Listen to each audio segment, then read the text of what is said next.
Looks good. Yeah, it looks really good.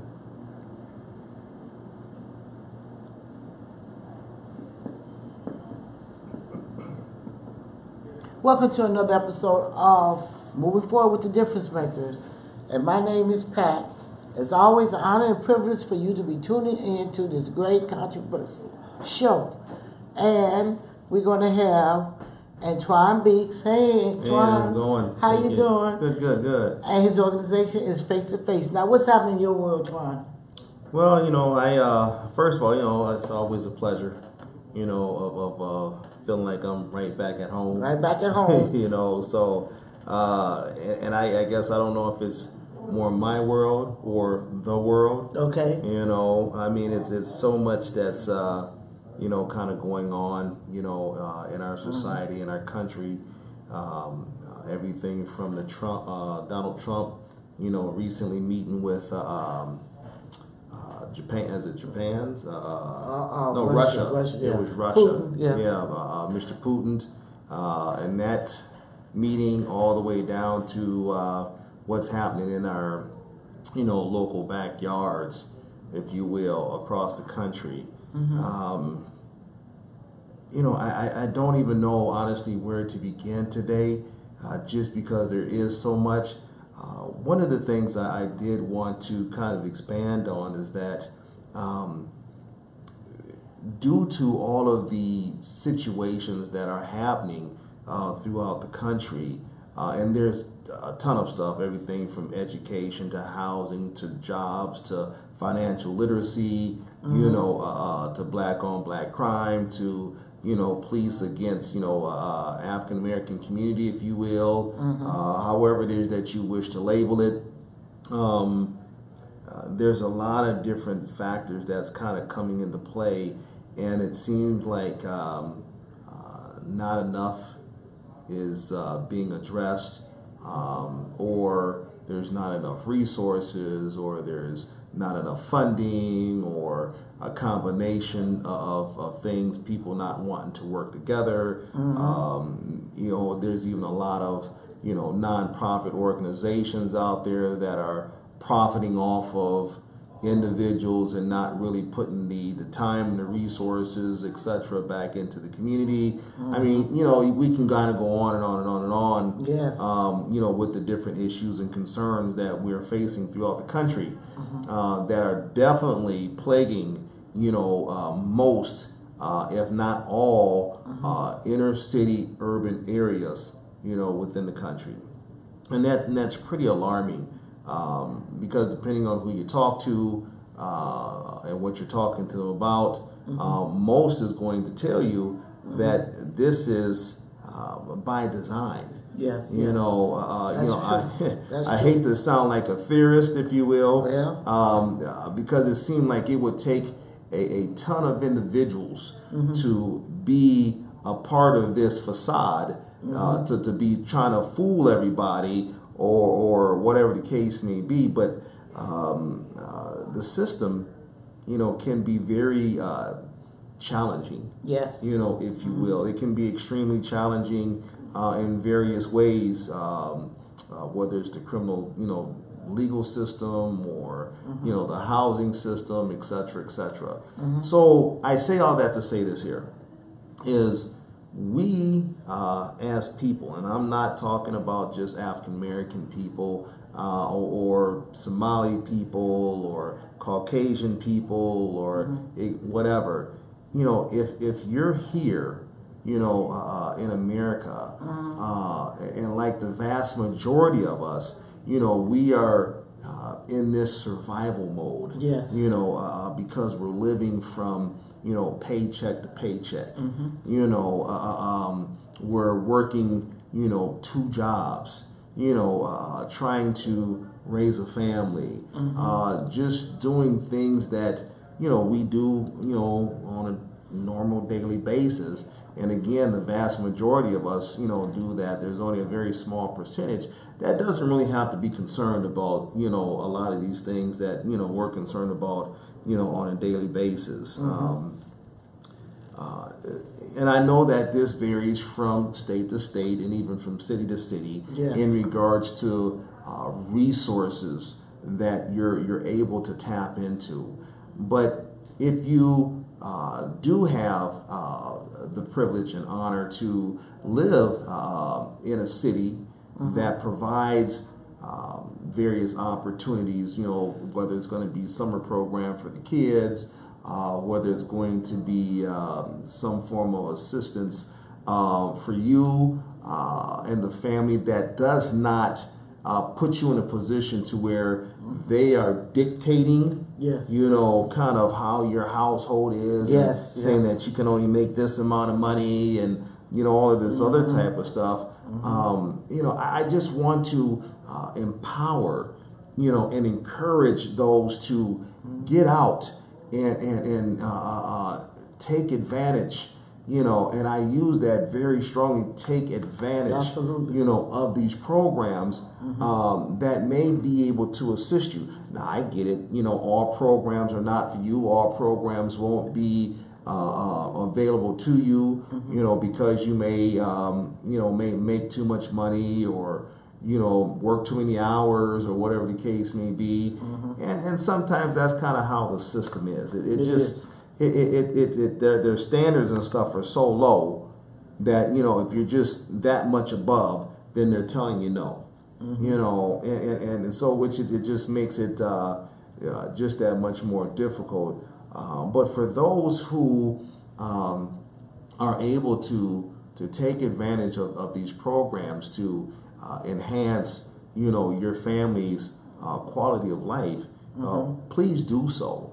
And those that are, receiving various medical assistance, food stamps, maybe living in, subsidized housing, and other type of resources that you may be receiving. I want to encourage you to view this and use this as a hand up, not a hand out. Okay. I guess don't allow anyone, to put you in a situation to where, you have to kind of depend on them, or they are the one that's kind of dictating your outcome. Always, put yourself in a position to where you have the control over which direction your life is going to go. There's just so many different things out here that get us comfortable. And things of that nature. And then once we're kind of comfortable because we're receiving all of these different services and, we ain't really got to do much for it and so on and so forth. These individuals, these programs, these resources, etc., these entities, they're investing in you.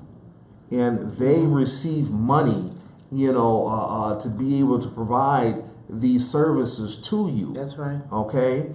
But again, and if you need those services, please, by all means, utilize them. Because that's what they're there for. But again, use them as a hand up and not a hand out, and then take advantage of these other various programs. So then therefore you can slowly but surely put yourself in a position, so then therefore you can invest in yourself. That's right. You know what I'm saying? So then therefore you're not spending, $800, $1,000, $1,200 or whatever the case may be to rent an apartment.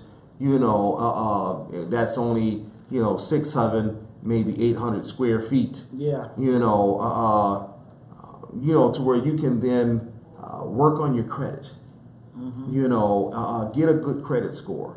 It only has to be at 680 or above, for you to get a pretty decent, percentage or a mortgage rate or whatever it's called, when you're looking at, purchasing a home. Always kind of look at all of the various avenues, when it kind of comes to purchasing a home, as far as, the city, the location in that city. You can go and pull, kind of the crime rate in that area. There's all different type of public information, That's right. That you're able to obtain. But I guess I say that to say, I'm saying all that to say this here. Invest in yourself. There's nothing more rewarding than you investing in yourself, investing in your family, and being able to obtain these goals that we're more than able to obtain. Yes, it's going to be a little footwork. Yes, it's going to be a little bit of hard work, but take baby steps, and build from there, and it's obtainable. And I guess that's my message for today is, encourage yourself, empower yourself, and invest in yourself in order to put yourself, in a better position long term. Another thing that I've been kind of seeing out here as I'm kind of attending various community meetings, talking to, individuals is life insurance. Oh, yeah. There's a lot of individuals out here, Lord rest their souls, that are passing away for one reason or another, and not by any means, am I wishing anything bad upon anyone. I wish everyone a productive, positive, fruitful life. But there are a lot of individuals that end up passing away and they don't have the life insurance. A lot of people don't have it. Absolutely. And so the family members are then left with trying to scramble. That's right. To come up with, thousands of dollars, to bury you. And as I had already stated, the majority of us are in a state of struggle or in order to try to make it to begin with. So now all of a sudden, I along with other family members then have to come up with, $200 a piece or $500 a piece or whatever the case may be in order to help bury a loved one. That can be pretty taxing, on a family, in addition to them, having to deal with, burying a loved one, at that particular time. And I know that some folks, think, feel, and believe that life insurance may be expensive, or it's not worth it, or whatever the case may be. But let me explain something to you. It's truly no different than your cell phone. You pay these ridiculous cell phone bills every month, or cable bill for us to watch TV every month. Again, this life insurance policy is investing in yourself to ensure that you will be well taken care of, as you pass on to the next life, and that your family, your children, will be in a position to where that they don't have to be, in a more stressful financial situation, if that's making sense. So look into life insurance. There's a whole bunch of different type of life insurance out there. Call around like you would do your auto insurance, or anything else, and get the best rate for you. Get the best plan for you and your family, just to put yourself in the best position possible. Okay, I'm going to touch on both of the things. I'm going to do this life insurance first. I used to be an agent, a life insurance agent, a couple of years ago. And do you know, as I talked to people, they didn't feel that they need the insurance. They said, well, my family's going to bury me anyway. You look forward for your family. Now they're already upset and mourning, grieving. But yet, now they got to come up with this extra money, like you said. Okay. And then they may not have it. Then you got to go around, I will say it, begging other people, begging the churches and all like that. And all you had to do, just like you pay that cell phone, Just put the money aside and pay it. Okay? And you are very, very selfish because you're not thinking of the other people. You think about how much fun you can have yourself. Now, with the little money that you take and go out partying and go to the casino, you could take aside and put the money on for the life insurance. That's very, very important. Chicago, 2008. There were so many bodies laying in the morgue. I forgot how many. And I got the newspaper at home. I think it was, I can't remember. Those bodies were stacked on top of each other because the people didn't have insurance. So therefore, they just say, well, let's just send them to the morgue. So now, you know your family going to be upset. It's a reality. But you don't care. Now you should care. And matter of fact, you should want to go down in dignity. Okay? So we say, go ahead and get you. And you know what? I know a lot of you say, well, I can't afford to. And in a lot of instances, you probably can't because all the bills you got to pay in this state, you don't make enough to pay, to live. You really don't. But you can't afford not to. Right. Well, if you don't, you're selfish. But no, this is what I was hearing. I can't afford to, and I get through paying my rent, light, gas. I just don't have the money. But you have to make a sacrifice. You know what I'm saying? Because that's very, and just, if you don't have to get the highest. Just get you an inexpensive policy. And I don't recommend no term because in 5 years or 10 years, it's going to go up. And the insurance agent may not tell you that. If you know what? You're better off getting $10,000 policy a whole life. Because a term, I guarantee you, is going to go up. That's what they say it's term. And then when you get 86, some policies say it's non-renewable. Now, what if you live to be 87? All the money that you have put in through all those years. And then some term will tell you this. Okay, well, you can pay it, just say, for 20 years. But you better renew before that 20-year hit during the night. How many people going to remember, okay, I better change over? Now, I'm not going to take a lot of time with that, but those are a couple of pointers. Okay, and we're talking about people becoming assertive. Take control of your own life. Don't let the government or nobody else tell you how you're going to live your life. Because trust me, when you become older, in your 70s or 80s, you're going to look back and say, look what I should have did, and it's going to be too late. Okay, so now you set yourself goals and objectives and you stick to it. I want to move into a nice home. Okay, so what did he say? Work on your credit. And that's what you have to do. You have to, write yourself a list of things that you have to do in order to get that home that you want.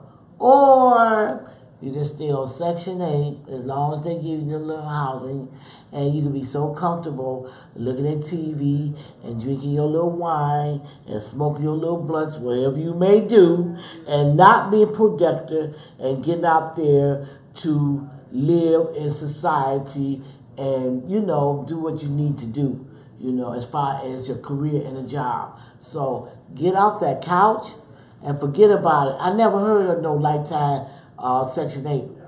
Somebody said, they got lifetime. There ain't no such thing, lifetime. Nothing.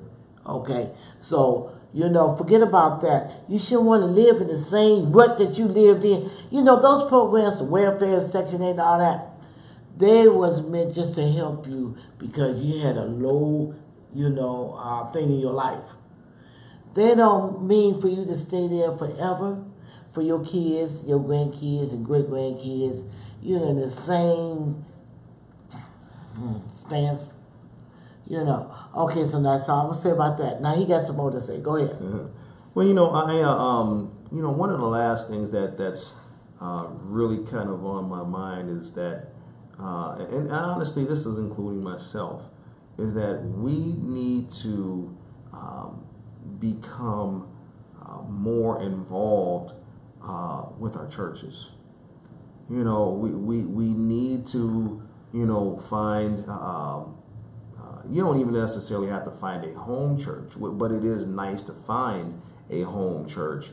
But just going to church on more of a consistent basis is a powerful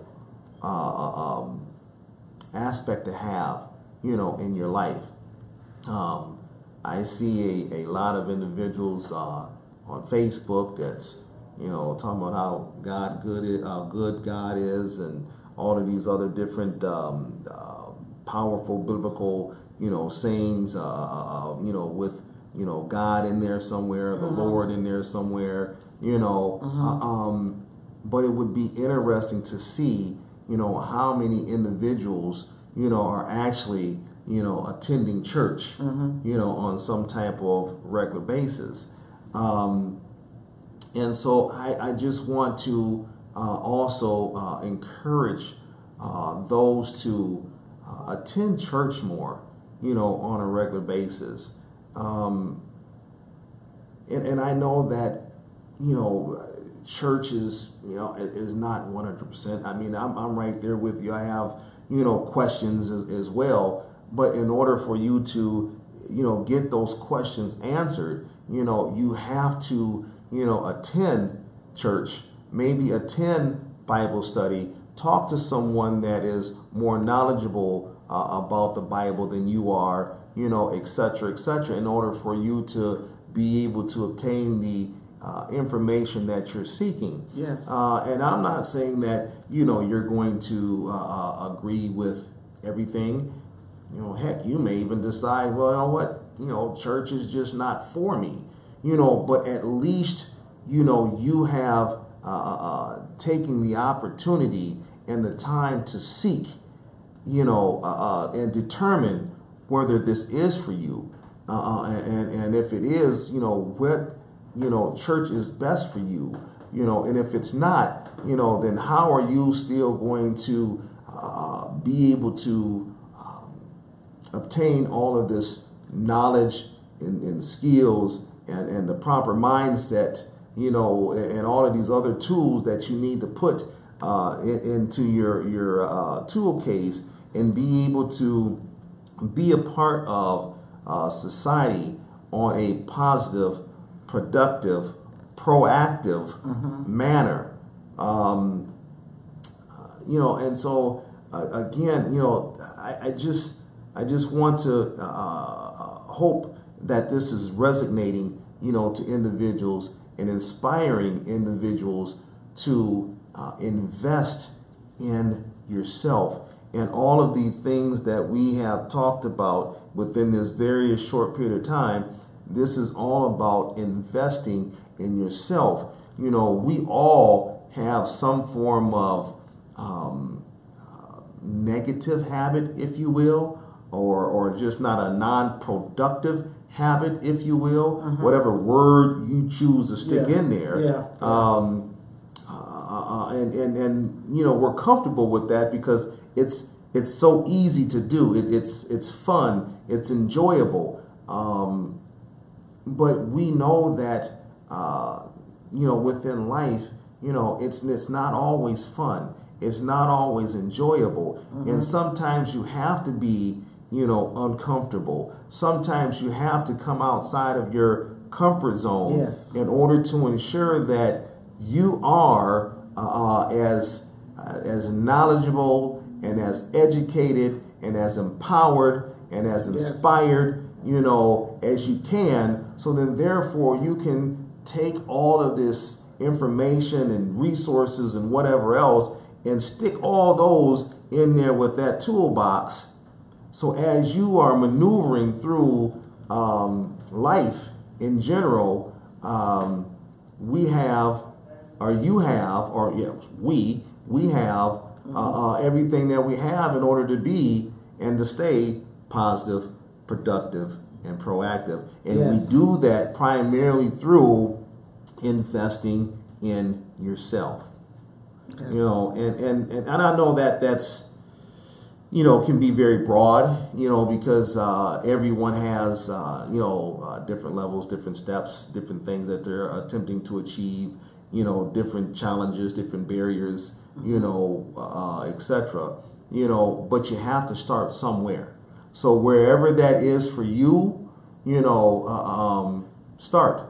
And if that's pieces starting with contacting myself, please feel free to do so. Again, I'm the CEO of Face to Face, and that's what we're about. We're about empowering, educating, and providing resources to individuals and community on things that plague our community on a daily basis. So again, if you want to get a hold of me, you can reach me at 612-483-8111. Again, 612-483-8111. Or you can email me at facemn1@gmail.com as well. You like this shirt, Twan? You see this shirt? It's so beautiful. What are you saying, Twan? Solving problems one community at a time. You see that? And that starts with you. That's right. Now, Twan, tell us about what's happening in the community, what we need to really, clean up a little. There, as I said before, there's just so many things that's, happening in our community, and I know that this is a short show today, so I can't get into anything in specific, but I do know that, there's always a hot topic in regards to, officer-involved shootings, primarily when it kind of comes to African Americans. I just honestly recently applied for a position with the city as a community navigator, which is kind of a navigator between community, and police. And by me, being born and raised in the city of Minneapolis, going through a lot of, trials and tribulations over, my lifetime, and then, being a police officer for about 12 years or so, I believe that I have the mindset and the passion, the skills, etc., to be able to go out and do some powerful, wonderful things for the community, as well as for the police department, if I'm granted the position.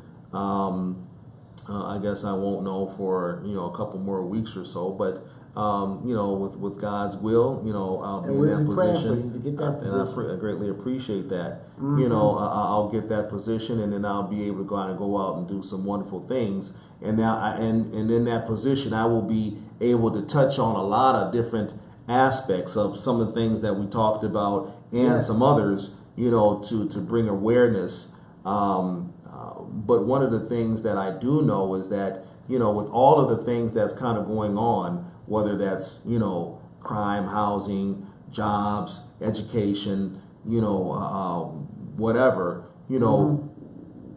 we cannot do this individually. We have to come together and form one body in order for this to happen. And I know that individuals have heard this time and time and time again, as far as one body this, one body that, one goal, one mission, and it's one of those things where if you hear it from multiple people, then there must be some type of truth to it. Right. There must be some type of facts to it, and yes, there is kind of a scientific way, if you will, of going about doing that. I don't believe at this point that we, as the city of Minneapolis and some other cities in other states, I don't believe that has been accomplished, for whatever reason. I think that there's a lot of pieces to the puzzle that makes it very convoluted, that makes things very complex. But I think that the answer and the resolution is very simple. It's just that, again, all of these pieces to the puzzle, whether you're a community member, a church, a pastor, the police chief, the mayor, the city council, the governor, and homeowners, whatever, youth, we have to all buy into a philosophy that is going to be positive and productive, for everyone. Now, again, we should not expect, think, feel, or believe at any point that everyone is going to be able to be pleased all the time. However, if we are able to come out of our comfort zone and see that the mission, that the overall goal is for everybody, and that you are not going to get everything you want all the time, if we're able to do that, then it'd be a lot easier for us to all buy into this. However, I think that is the hardest thing, is that people, because the vast majority of us is in this rut of struggling, of living from day to day and working 2 jobs and trying to get this and trying to get that, that it's hard for us to be able to give up the little bit that we have and say, I want to include all of these other pieces so that therefore they get theirs too. Yeah. It's very difficult to do that, and I understand that. But I also understand that if we don't, then we're going to continue having conversations such as this. We're going to continue having meetings about the same meeting, with the same results from the first meeting. Yeah. And that's just a waste of time. It's a waste of effort. And it's a waste of manpower. Yes. And then it's just unproductive. And that's when you start throwing all of these other little different factors in there, which I'm not even going to kind of get into. But the bottom line is we simply have to work together, because again, if we don't, we're going to go down a path, which we're going down as we speak, and we see what those results are. Yes. And those results are they're not positive or productive for anyone. We're in my opinion, we are all, for the most part, in a lose-lose situation, with a few different exceptions, here or there. And you know what? So now we had that night out in August. I think it's the first Tuesday. Yeah, the National Night Out. National Night. But I never heard of that when I lived in Chicago ever. Really? Or Gary. Or Milwaukee. Seriously, the first time I heard of it. Thing. Yeah, but they didn't celebrate because I just heard of it up here. Wow. Just like we didn't hear of Juneteenth either until we moved up here. I said, "What is Juneteenth? We never heard of it." That's right. We didn't know what it was. So it's a few things that I learned since I moved up here. And you'd be surprised what cities celebrate and do things. Now when we did in Ohio, Lorain, Ohio, they celebrated Juneteenth. But Chicago, as big as it is, no. But anyway, let me tell you about this night out once, real quick. Now that's a perfect time for neighborhoods to get together and be with the people and socialize and have little activities for the children and whatnot. But I noticed in recent times they don't have a lot of people doing National Night Out in the city no more like they did back in '93. Well, and that I think that's because back in the day, if you will, we always kind of hear that term, back in the day, in the day, we were neighbors, and neighbors formed a neighborhood because, we were like this here. Yeah. And now, as you stated, in recent times, neighbors are okay and have accepted, not knowing, not wanting to be, a neighbor, not wanting to be a neighborhood. And so then therefore, when you don't know your neighbors, you're not involved in your neighborhood, and it's kind of, all about you, if you will, because you're struggling, you're trying to get this, working 2 jobs, maybe raising a couple kids and other various challenges and concerns that you're facing. Now, instead of being like this here, we have separated. Yeah. And now what do we have? We have gaps.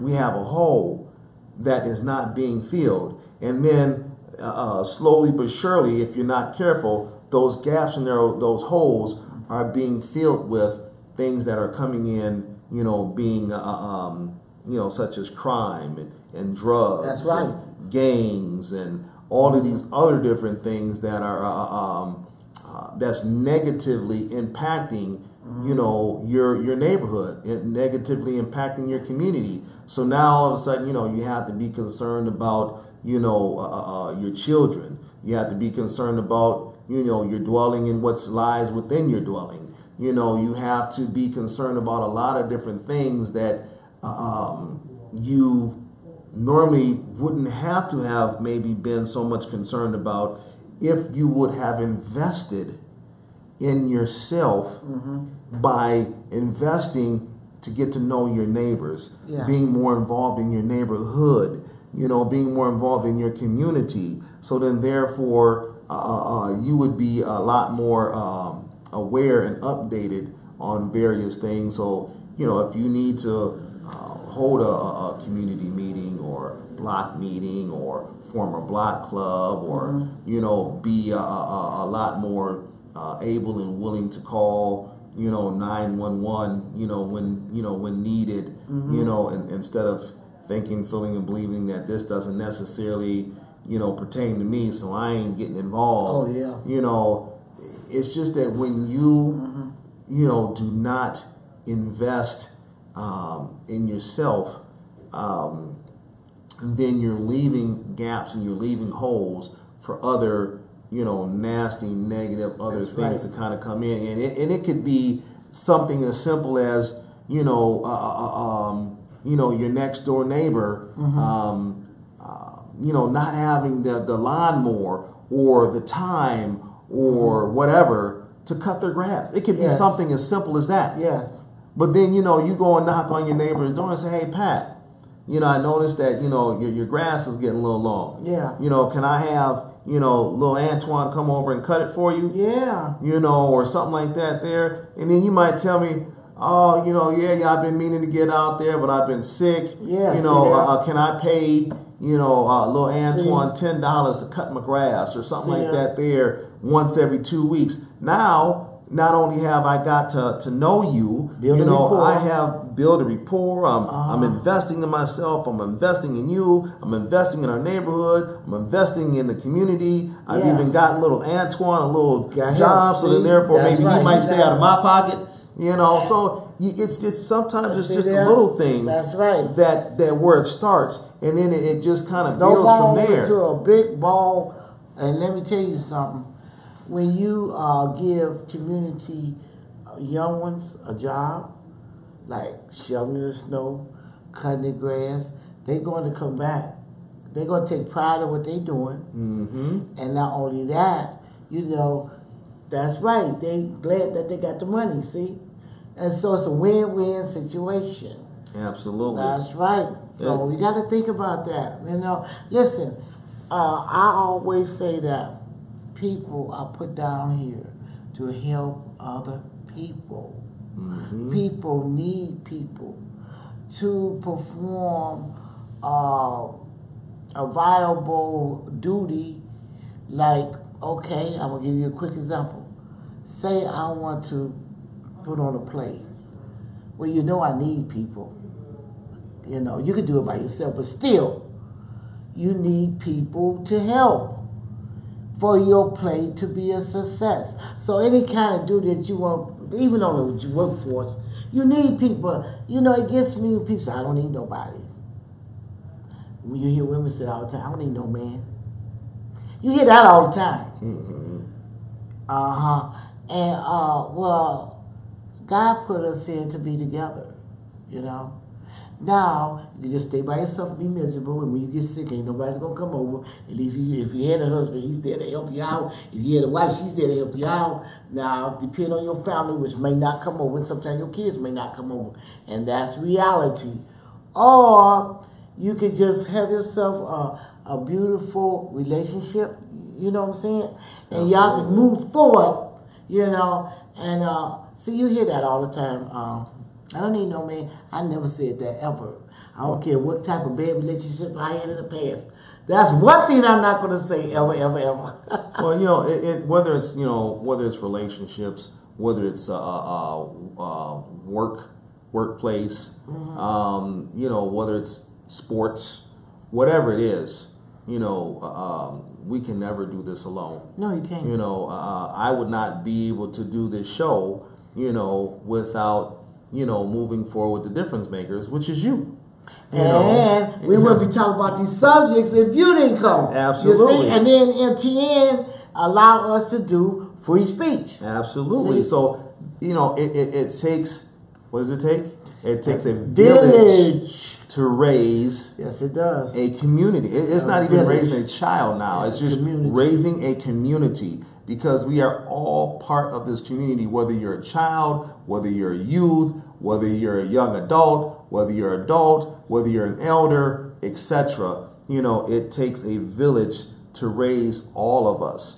And we have to, you know, kind of get back to that mindset, if you will. We have to kind of get back to, you know, just to that era. You know, and I know that, you know, people are asking, oh, how do you do that? You know, that was like 30, 40 years ago, and things change and times change and people change, and, you know, and yes, you know, you're right. All of that does change, but that doesn't mean that, you know, we as people have to lose, you know, our core values and what we stand on and what we stood for. And that is what's gotten us to, you know, where we're at today. And I know that some folks may question, you know, well, you know, where are we at today? How far have we really come? You know, et cetera, et cetera.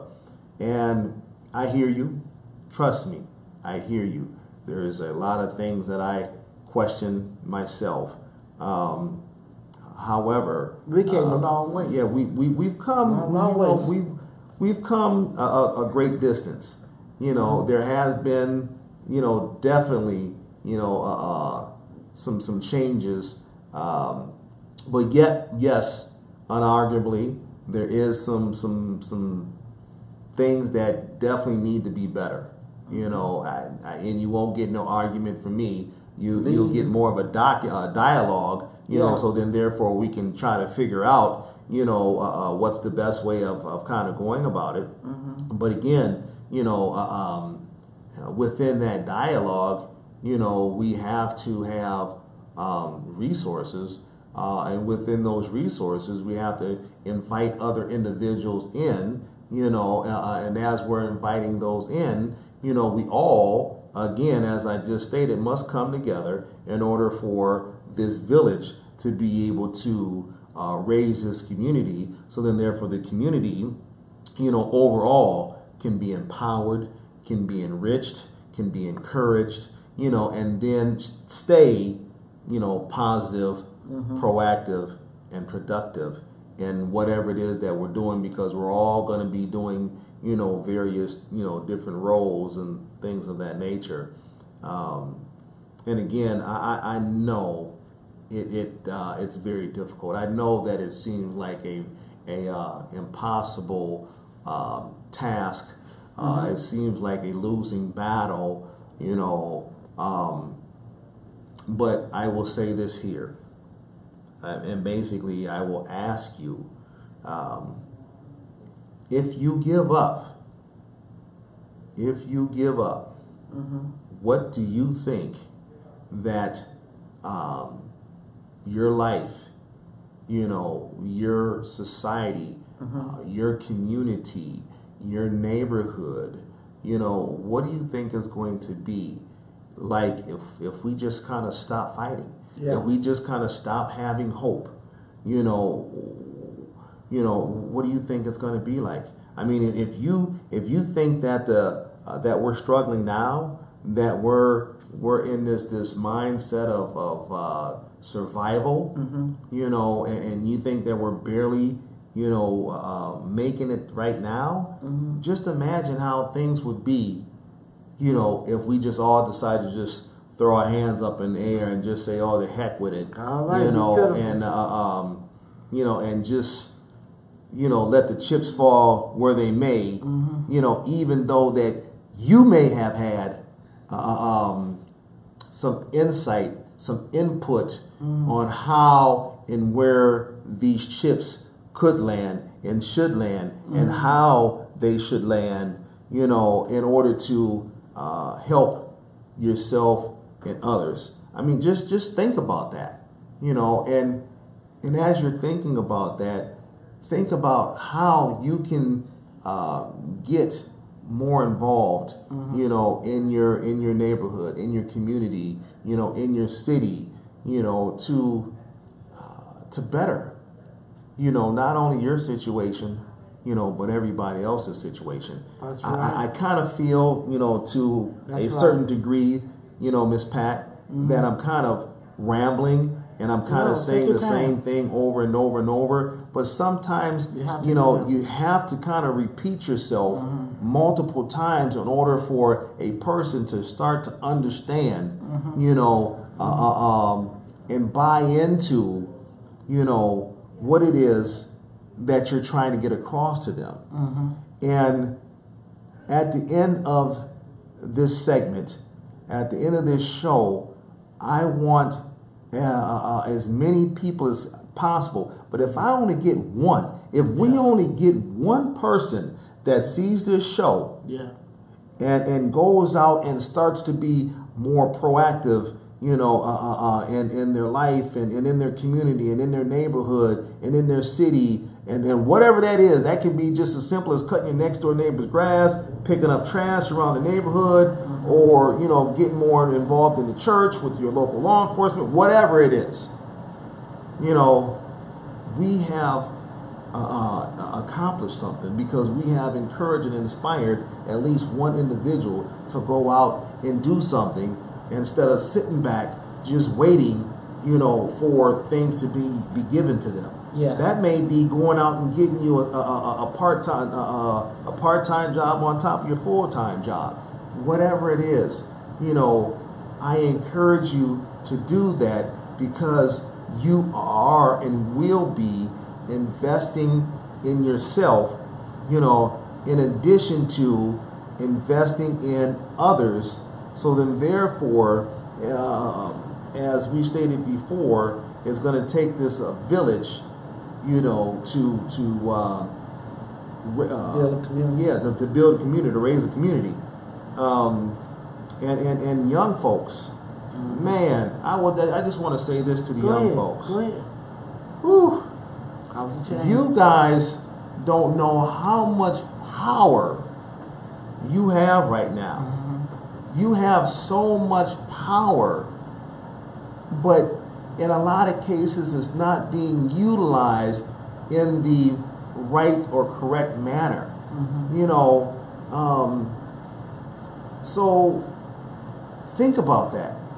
Think about how you're able to utilize, this power that you have, this time, and all of these other resources and information that you have. And if you don't have, it's obtainable for you, but how you're able to utilize that and impact and influence, not only, those that are within, your age group or maybe slightly younger or slightly older. You are in a position now to be able to have an impact, on the world. Not just your neighborhood, not just your community, but on the world. Yes. Do you see all of these young folks that unfortunately they have been forced, into in front of a TV, in front of a microphone, in front of hundreds and thousands of people giving speeches, because their schools have been shot up. You know, they've lost Yes, loved ones yes. and stuff like that. Yes. There, it's unfortunate that it had to happen that way. However, these youth that you've been seeing on TV, you know, holding various press conferences and all this other type of stuff, you know, do you see how well they're speaking? You know, and how well they're understanding and they're dialoguing and all this other type of stuff? Yes. That is because it was always there. It's there. It's just unfortunately they had to suffer this tragedy in order for it to come out. But what I'm saying is that you don't have to wait for a tragedy or any other negative incident to occur within your neighborhood or within your city or to, you know, your family in general before you can get out there and start impacting, you know, our communities, our cities, you know, our world on a more positive, productive scale. You know, I mean, man, I see so many youth out here with so much talent, but yet they are failing themselves. And heck, they're even failing me. They're failing us because they're not investing in themselves in order to also invest in us in order for us to come together as a community, as a tribe to empower and inspire, you know, others. You know what, Twan, you were saying, you hope that just one person, you want more than one. But Oh, just absolutely. one person, Absolutely. And I was thinking about myself. I said, that's a good idea, you know, and you all could do the same. Hey, I could type up some flyers and say, now, whoever would you like to come to a meeting, and we're going to have a block club. You know, I see we did do that in Chicago, but then I was young again, you know. But anyway, and you know, maybe they can block the streets out like they would do, because it's too late to do it for night out. What, is that 1 month? It depends. If you're a quick person like I am, you can put something together, you know. Everybody bring a dish, you know. It's multicultural. And that's another thing why things is not the same. Because they may not. Everybody don't know how to speak English, believe it or not. Then they cook their different food. So on my block is a few of us blacks, and it's white mostly, and it's Hmong people, Asian people, and it's, I think it's one African, you know. Oh yeah, Mexicans too. So you know, it's all, you know, in the melting pot, and you know, maybe we can have a nice, you know, maybe in the fall, you know, a black club, you know, and we can listen to various music, you know. You know what I'm saying? Well, you know, get them active and do something, you know. Well, you know, there's all different types of opportunities that are out there for one to partake in, you know, to educate and empower and inspire. And like you said, it could be, you know, just a simple, you know, potluck, you know, on your block. It can be a, you know, some type of, you know, monthly block club meeting, you know, some type of monthly, you know, block club news. That's to right. Where, you know, you attach everybody's email and you're sending things out via email Good to idea. everybody. I mean, there's all different ways that you can, you know, become involved and do certain things and so on and so forth. But my thing is whatever works for your neighborhood, whatever works for your community, you know, and you're saying that, ain't nobody else doing it, so why should I, or whatever, you know, be that person to start it up. You know, again, invest in yourself, you know what I'm saying, and you're going to then end up investing in others, and eventually, sooner or later, you build it, they're going to come. You build it, they're going to come. Now, you know, you again, like I just said, of course, you know, if I said if we reach one, then we're, you know, that's wonderful. But of course we want a lot more. Absolutely we want a lot more. You know, however, you know, if you have whatever it is that you're building and you only get one person, then you sit down there and dialogue with that one person and then figure out how you can get, you know, 2 more people the next time, you know, and how that 4 is then going to turn into 8. It's you know, you build it, they're going to come, but someone has to take the initiative in making that happen, and just basically allow that person to be yourself if it's not already happening, you know, within your neighborhood, you know, and if it's already happening in your neighborhood, then, you know, get more involved, you know, share your ideas, you know, you just never know, you know, what you're able to bring to the table, again, to, you know, make this just a more cohesive, all-inclusive, you know, type of initiative, if you will, that, again, that's just going to educate and empower and inspire, you know, others, and just invest in yourself and others. I can't say this enough, that, you know, we are not going to be able to do this, you know, solo. You know, we have to do this together. There's just no other way around it, you know, and there's no one that's going to be able to convince me otherwise, you know. And anyone thinks that they're going to be able to do them by themselves, they're fooling themselves, because he or she will run into something that they just don't have the skills or the education, training, the mindset, the tools, if you will, to be able to complete it. And then therefore that's when you have to pull on other individuals to say, hey, you know, can you do this? I'll help you, because I need to learn a little something anyway, but let's make it happen. That's right. And again, I know that, you know, time is very, you know, consuming, because you're, again, working a job, maybe 2 jobs, you know, raising a family, so on and so forth. But, you know, just like you know, you pay that cell phone bill, you know, you pay that auto insurance, you know, you might go out and invest in a pack of cigarettes, you know, once every 2 days or whatever the case may be.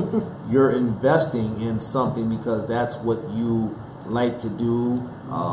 You know, you're getting some form of enjoyment out of it, or whatever the case may be.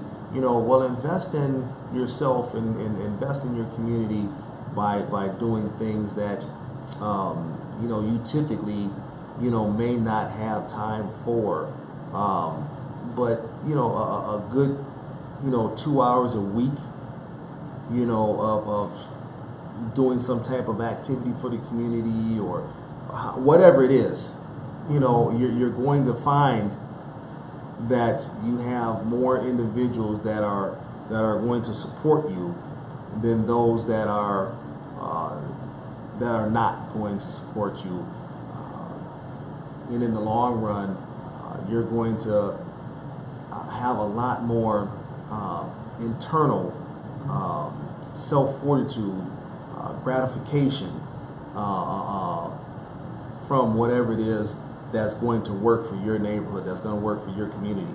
And I know that we're kind of running out of time. But they didn't come yet, so we keep talking until. That's all right. Is it almost an hour? Yep, it's been almost an hour, man. I'm telling you, when you're giving out good information, you're talking about good stuff, man. Time goes by so fast. But I just wanted to make sure that if you needed to reach out to me for one reason or another, please feel free to do so.